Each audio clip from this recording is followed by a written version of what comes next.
for another update. Let's take a look at Ethereum here today. Very important chart to watch, and the reason it's important is because it's going to give us a little bit of a clue on where the rest of the altcoin market is headed. Sometimes when we're finding trouble to see where a specific asset is going to go, you can take a look at other similar assets that paint a more clear picture. Now, what we can see over here going all the way back to April 8th is a over 100% rise, right? But we only rally towards the 50% fib. So if we go ahead and take a fib right from the bottom over here up to the December highs, we can see that we just rejected at the 50. So we'll take a fib from here up to here. And you see how we only came up to this 50% fib here? You see this green level? That's the 50% fib, and it actually created the top of your range.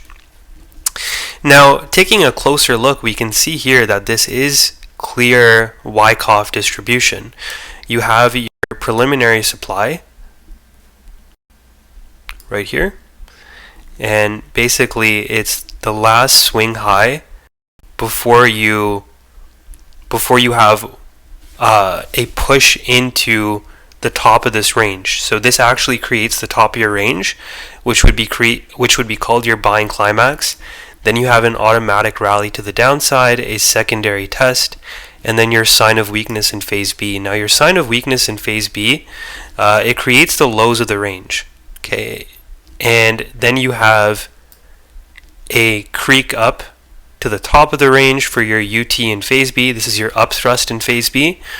You have a quick ABC down to the lower quadrant of the range, and then one push up above the range.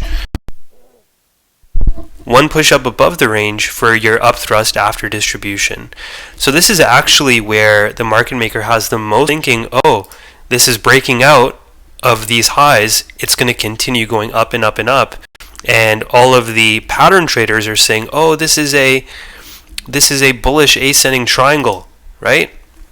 So when it breaks out above for the market maker to sell their bags because they have the most liquidity. Hence why you saw such a violent move to the downside after this UTAD.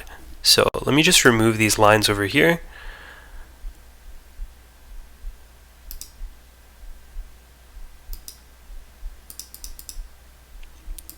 Okay, so now after your up thrust after distribution, you see how fierceful, how vicious this is.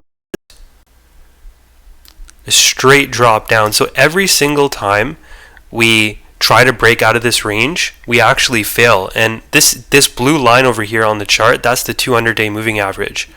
So every time we try to break above that 200-day, we fail. Over here, we get knocked down. Over here, we get knocked down. And we're actually tracking this range for quite some time now. If you look back in my previous YouTube videos, you can see that we've been tracking this range all the way at the breakdown, right? You have your test of the highs after your UTAD. You have a little bit more range-bound price action, mid-range for your last point of support. Then you finally get the breakdown for your sign of weakness. So this is your sign of weakness where you actually break down below the range, and then you come back up. You come back up to the lower quadrant of the range, and in this case we came up to the 21 and 50-day moving average. And just a reminder, I'll be bearish on ETH as long as it stays below the 21 and 50-day. As it stays above the 21 and 50, and especially the 200-day, then I can't flip bullish on ETH yet. After your LPSY, your last point of support, after coming up to the lower quadrant of the range, we would be expecting a move down to the middle band of the logarithmic regression channel, which would be sitting at around 1735. You may see a little bit of a push up from there, but ultimately we would be expecting a further decline towards the lower band of the logarithmic regression channel sitting at 1215. That would go ahead and sweep this low over here on April 8th, and just think about how many traders, all going all the way back to April 9th, which is over 2 months ago, almost 3 months now, and think about how many traders think that this is it for Ethereum. This is the run up, and any short-term any pullback would be considered short-term. So those traders who are in that mindset are where are they gonna place their stop? They're gonna place their stop right over here at the April lows, right? So what I'm thinking is we come down, sweep the April lows toward the lower band of the regression channel, and sweep these lows, April lows, and then bottom out from there. So it would look like this.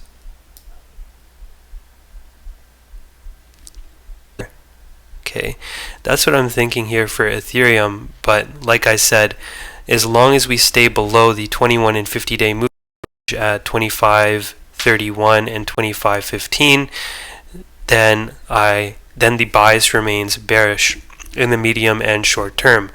Now, if you end up getting above the 21 and 50-day moving average, we would be looking towards a move towards the 200-day moving average, which is sitting just above at 2,556. Getting a move above the 200-day would solidify the uptrend. Okay, so you need to just see a move above these three lines over here. You see the blue, yellow, and red lines over here? That's the move we want to see above. That's the move we want to see on the daily time frame in order to switch the bias from bearish to bullish. Now, taking a look here at these indicators, let's take a look at this indicator. I want to show you guys this. Pull up the RSI multi-length indicator, and we'll take a look at it on the 3-day time frame. Okay, now let's remove this drawing,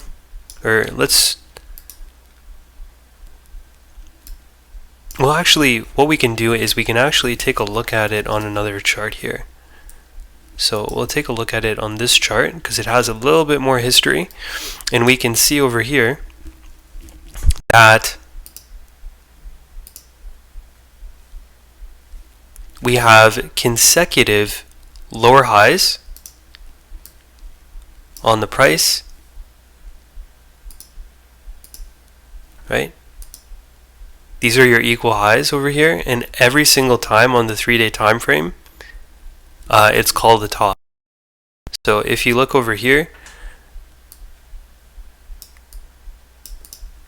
you have an equal zone, but then you have a lower high on the RSI, and then over here we trend up over here, and then we break down from the highs. And over here, we're trending up, making higher highs, but then trending down on the 3-day. Okay, and more importantly, these lower highs on the RSI are consistent. And every time this flashes green over here on the 3-day, we actually form a top or a local top. So I think that a lot of market participants are not noticing this, and we could be in for a little bit of a bearish surprise. As long as, like I said, as long as price stays below the 21 and 50-day moving average. Okay, let's go back to this chart over here.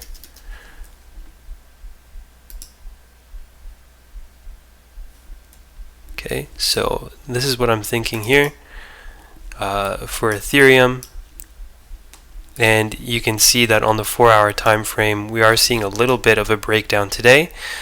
In order to confirm the breakdown fully, we would need to see a move below 2,350. getting a daily close below 2003 them to the downside. I mean, we are already below the 21, 50, and 200-day moving average, so technically we are still in a downtrend. But like I said, getting a move above 2,350 on the daily would trigger the momentum towards 1735.